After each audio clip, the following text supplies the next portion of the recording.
Hey, what's up, folks? DJ Remark here, and today I'm going to be teaching you about pitch decks and what they are, why you need them, and who to send them to.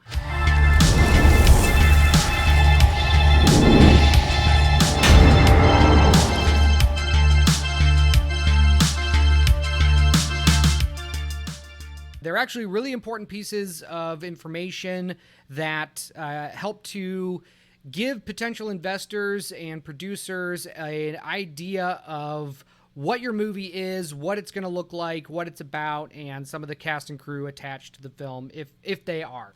So there are two schools of thought when it comes to having a pitch deck, whether you make one before you actually make the film or after you make your film and use this pitch deck to give to distributors. I make pitch decks before I shoot my film because I use them primarily for pitching to investors to give us money to make the film so that they have an idea of what the movie is that they're going to be paying for.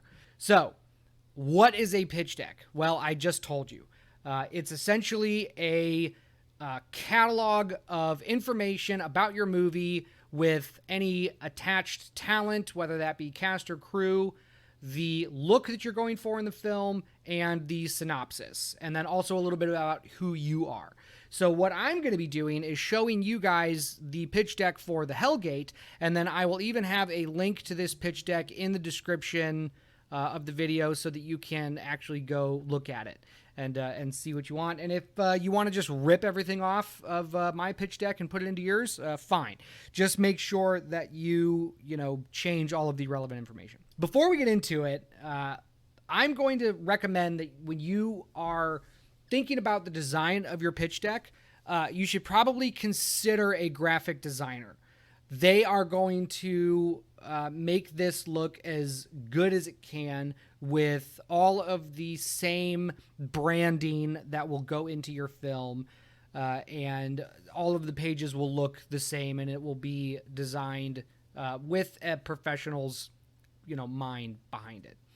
If you can't afford a graphic designer for your pitch deck, then I recommend using Canva, which is what I used for the Hellgate's pitch deck. So if you have not been into Canva, here's what it is. It's just canva.com, and you can go to Canva's. This is the homepage for Canva, and you're going to see some of my stuff down here.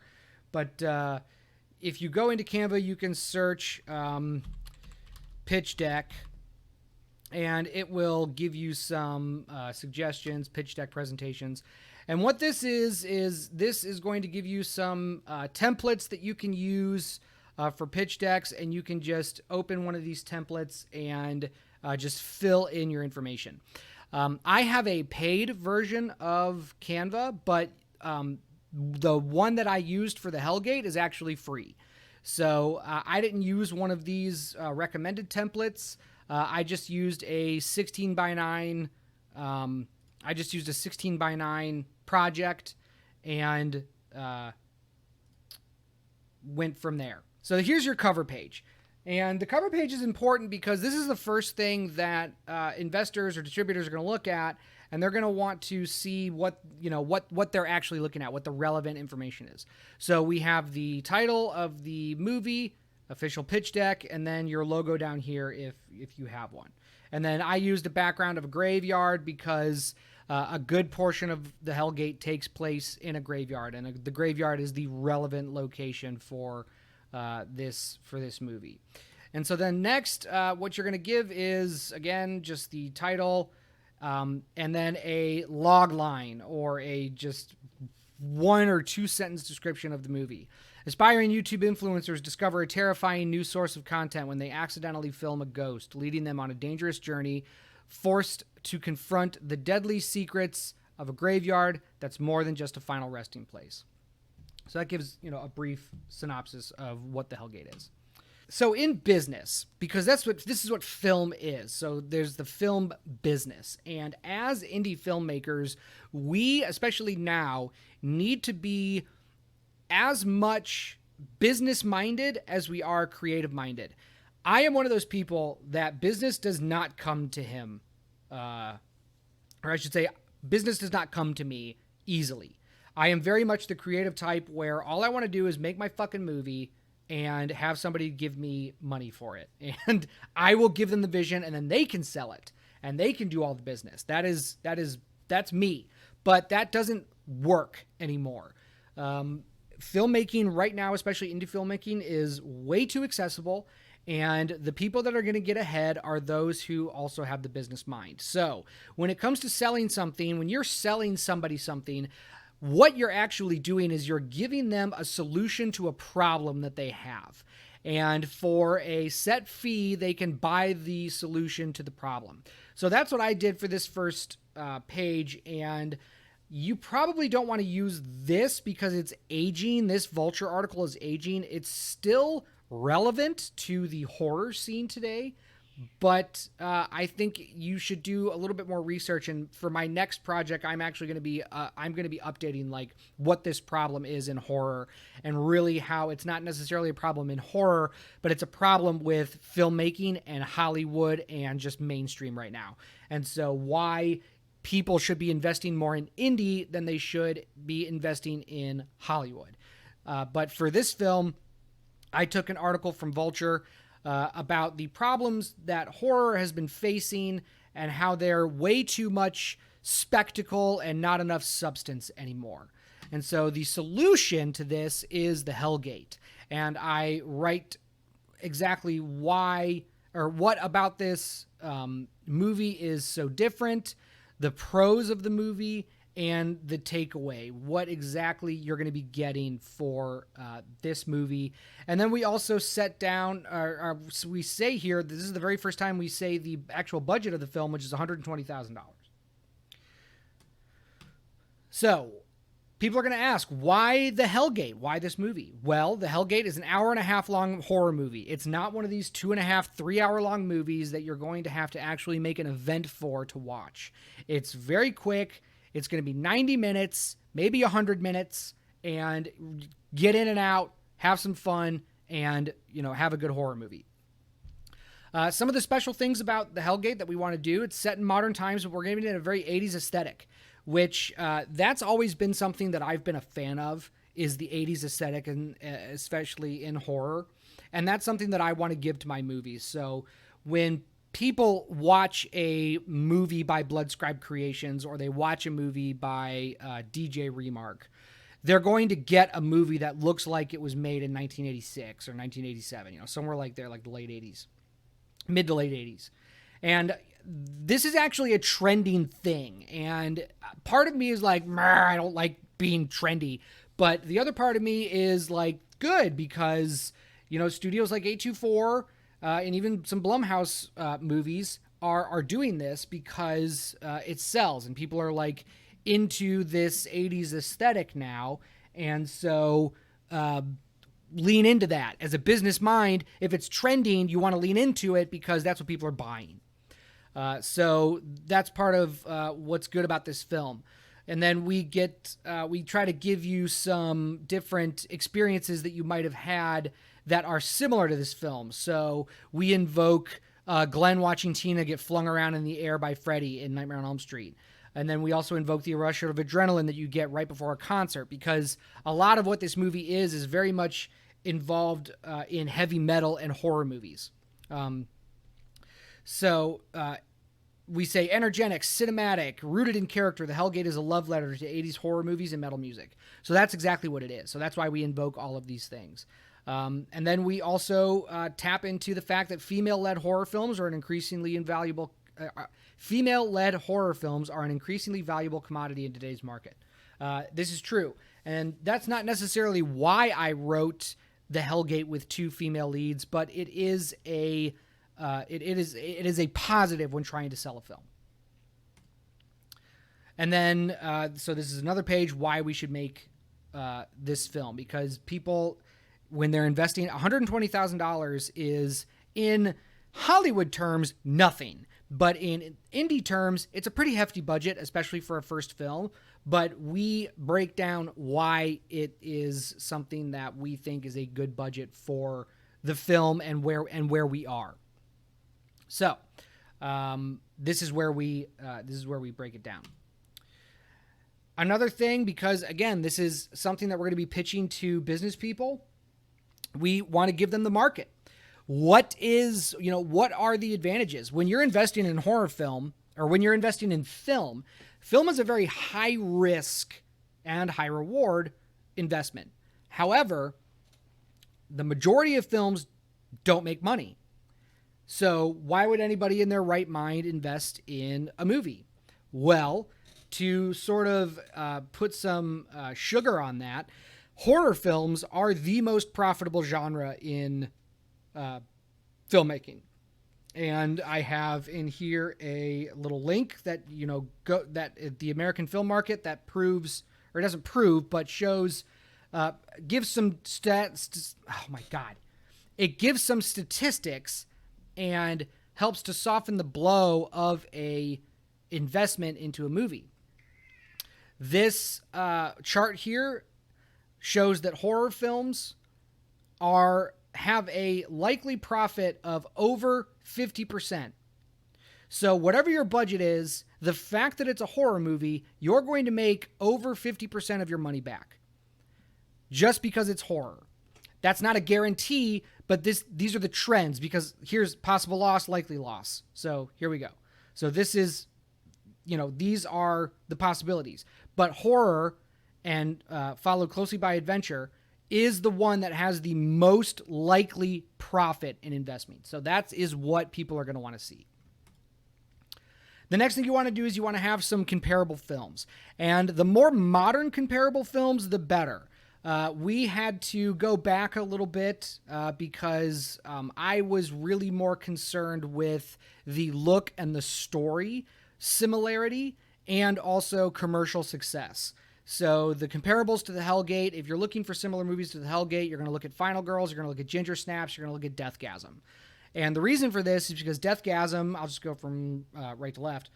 Deathgasm is very, heavily involved in the metal scene, and there's a lot of metal references in the Hellgate, and the two leads are very much in the metal community, and we also have some, metal influence into this film. So that's why Deathgasm, a recent, mostly successful indie film that deals with the same elements as the Hellgate, is part of our comparables. Ginger Snaps, two female protagonists, leads in, again, a indie film that was produced for not much, and it actually didn't do very well in the box office, but became a cult hit.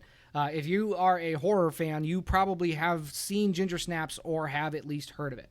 So, I went back, a little ways to do a comparable because, again, these are the films that are going to be most comparable to the Hellgate, because Ginger Snaps uses a lot of practical effects in their. It's all practical in their gore, especially that opening scene. Like if you just watch the opening scene of Ginger Snaps, it's one of my most favorite opening scenes in a movie. And it's actually really awesome for also setting up who these two girls are. So if you have not seen Ginger Snaps yet, at least watch the opening scene of Ginger Snaps. It's incredible. But because the Hellgate is also going to be using practical effects, this is why we wanted to use Ginger Snaps as a comparable. And then Final Girls. Again, two female leads. It touches on the tropes and the cliches of 80s slasher movies.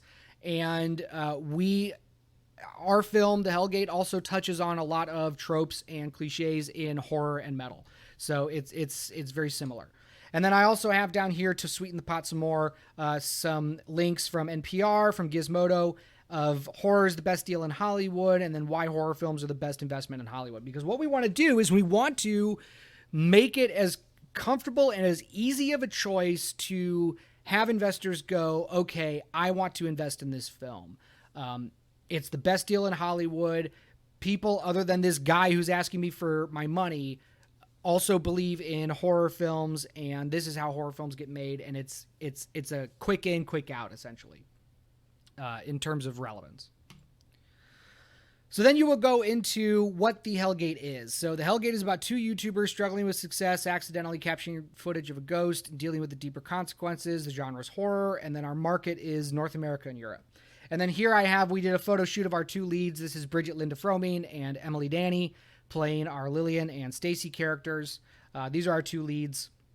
And because I had cast this first, I am able to use the actual actors for promotional material, and so that's what this is what we use. But typically you want to have the aesthetic of the film in all of the images that are going to be in your pitch deck. So this background image uses the room of somebody that is a character like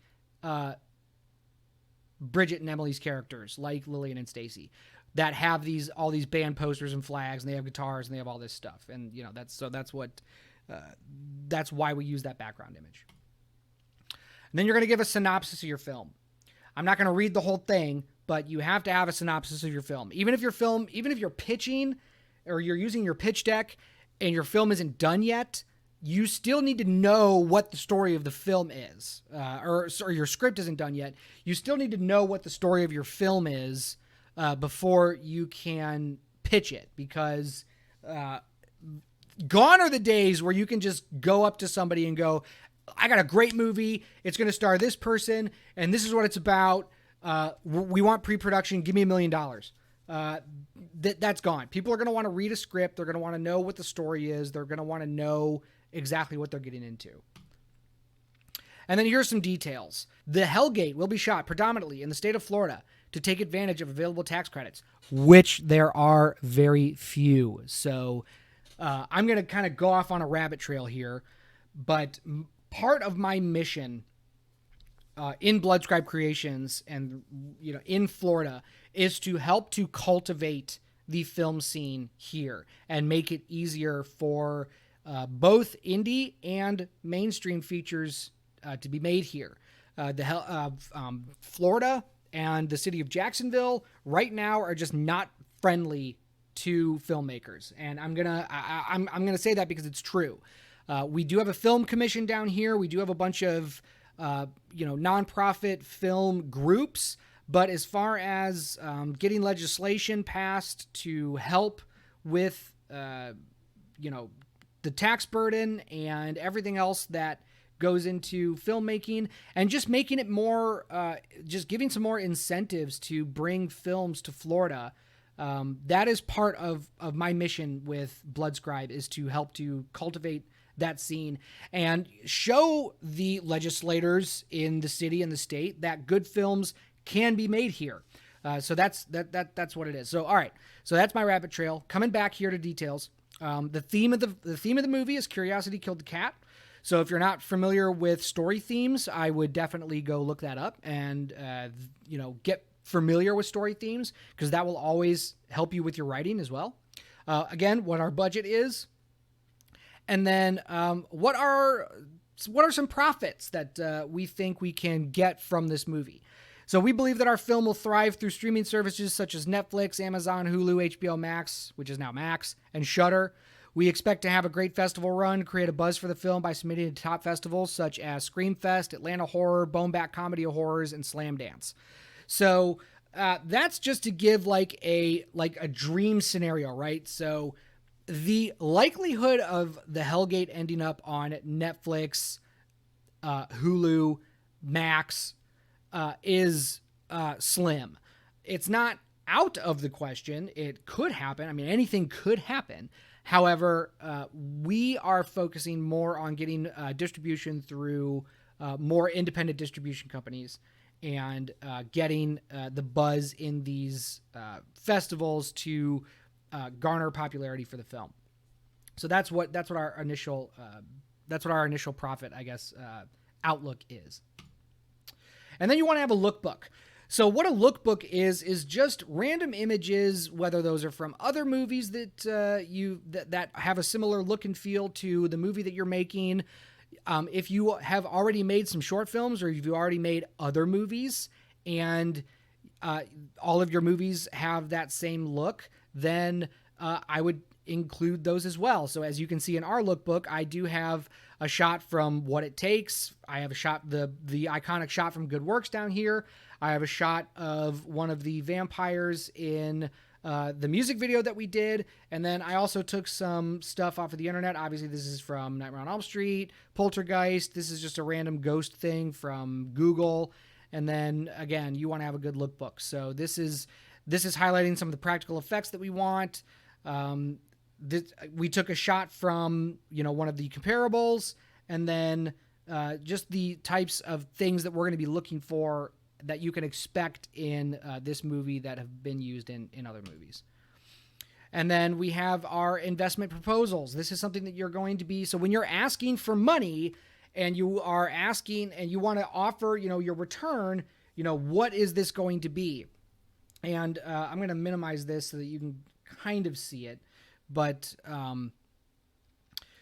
this is what our investment proposal is. And then this right here is kind of a boilerplate. So what we're offering is, as far as tiers go, is the producer credits, and then what your return is on your investment, and then everything else. So this starts off with the angel investor, which is somebody who's willing to invest the total budget. They'll get a 50% return plus bonus on profits and solo executive producer credit. So this is very boilerplate, and this can change. So don't use this as something that is final, because it's not. The investors that we already have secured in the Hellgate have something similar to these tiers, plus other things that they've negotiated with us. And that's something that you're going to want to also realize, is that you're going to be negotiating with people. Sometimes, for some people, this is just perfectly fine. They are excited enough about the movie. They want to give you money, and the only thing they want is this return. And some investors won't even ask for a return. They'll just ask for points on the back end, they don't, so they believe in the film enough that they know that it's going to get, that it's going to make a profit, and they want to capitalize on that profit afterwards, and they just want to be involved in the actual making of the film. So this is just very basic stuff. Also, it is very, very important that you hire a lawyer to get the proper contracts and paperwork written for investors. Because even though, relatively speaking, $120,000 isn't a lot of money for a movie, investing $10,000 essentially to buy a share of a film isn't a lot of money. It's a lot of money for us. And if your paperwork is not tight and is not rock solid, then you could be responsible for getting these investors their money back if your movie doesn't get made or something happens, and you as a filmmaker who are broke are now responsible for $120,000. That is not a good position to be in. So you absolutely need to get a lawyer and have them, an entertainment lawyer. Don't go get like a criminal defense lawyer. Get an entertainment lawyer and make sure that they know what you're offering, what your budget is, who owns the film, and get your paperwork solid. I'll probably be making another video about the actual legalities of film and what you should do, as far as you should have an LLC for the movie. You should have a commercial bank account that is an escrow account for all of this money to be held in, so that you can't spend it until you get all of it to spend on production. That's just a layer of protection for you and for your investors, so they know that they're not just writing you a personal check for you to just go shoot up your nose if you're a irresponsible person and a crook. And it protects you, because if, let's say, usually there's like a expiration date on these escrow accounts. Like after a year, if you haven't raised all your money, all of that money that goes into that escrow account goes back to the investor. And so you're not responsible. They get their money back, and you just, it sucks that you lost your money. So I will be making another movie, or not another movie. I'll be making another video about the legalities of indie film that hopefully will help you out. So that's that. Next is going to be information about your production company, who you are, who the, what you've done, and just a little bit about what these people who are going to be going into business with you, they want to know about you. So Blood Scribe Creations was founded by me and Jason Orr, and what we've done is done a bunch of stuff in short films. We've won a bunch of awards for our short films, and so you want to put that on here. Anything that you can do to prop yourself up. Then you have your mission down here with whatever that is, and I know that my camera is covering the mission, but it's to tell engaging, character-driven stories that ask thought-provoking questions without preaching or pandering, and being entertaining for all audiences worldwide. It's the mission of Blood Scribe Creations. And then your contact information is going to be down here. But anyway, that's it. This is a pitch deck, and I would strongly recommend that you make one of these if you are looking for money for your film. And it's just another one of those things that make you look like a professional filmmaker. Even though you are an indie, even though you are an amateur, these are one of the things that make you look more professional. It makes you look like you know what you're talking about, even if you just have a pitch deck. And just having a pitch deck like this is going to elevate your status as a filmmaker over all of these other people who are just looking for money, like on Facebook. That never happens. And the next step after you have a pitch deck is to find people to send it to. I don't have an answer for that. As soon as I figure out the best way to find investors, because there's a bunch of suggestions out there, like pitch a bunch of dentists and doctors and stuff like that. That's obviously an avenue that you can go down, but you're going to need to get creative with how to find people to pitch and to send this to. A lot of it is just asking the question. Do you know anybody interested in making movies and would like to see my pitch deck? And most of the time, some people are just going to say no. But there's always that one time that goes, yeah, I think I know somebody that might like to see this, or they might know somebody that might like to see this. And that's how you eventually get led to somebody who is interested in investing in your project. And people that have this kind of money to invest in movies are going to want to see something like this. So even if it's your first film, if you have this, it's going to make you look like you're not an idiot, which is great for you. So anyway, I hope you learned about how to make a pitch deck and why you would want to make a pitch deck. If you have any suggestions as far as how to improve a pitch deck, or any success that you've had, or something you think needs to be added or even taken away out of a pitch deck, please let me know in the comments. I'd love to hear it. And give this video a like and share it around to people who maybe you're not a filmmaker, but you know somebody who's a filmmaker, and you, for whatever reason, happened upon this video. Please share it with them and share this video around. It really helps me. It helps the channel. And if you want to subscribe, that helps even more. So thanks again for watching this, and I hope it was insightful, and I will see you next week.